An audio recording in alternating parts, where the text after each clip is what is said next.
السلام عليكم ورحمة الله وبركاته. اليوم الجمعة الموافق 19 من شهر يوليو 2024. أسعد الله أوقاتكم بكل خير أينما كنتم. وصلتنا تفاصيل المكالمة التلفونية التي أجراها عبد الفتاح البرهان مع رئيس دولة الإمارات العربية المتحدة محمد بن زايد.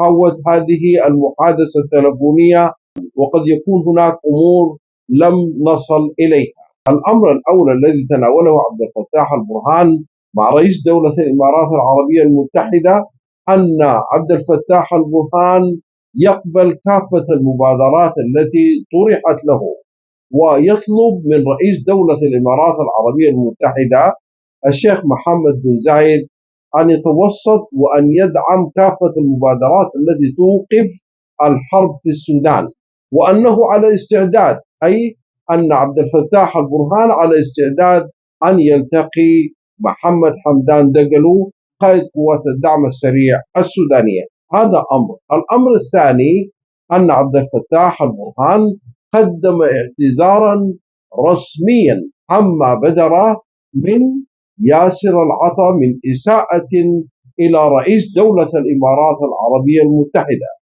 وقال عبد الفتاح البرهان وأكد أن ما بدر من ياسر العطا لا يمثل المؤسسة العسكرية السودانية بحال من الأحوال، وأن ما بدر من ياسر العطا لا يمثل الرأي الرسمي لحكومة السودان. أسأل الله سبحانه وتعالى لبلادنا الأمن والأمان والاستقرار، ولكم الصحة والعافية وبعد عافية.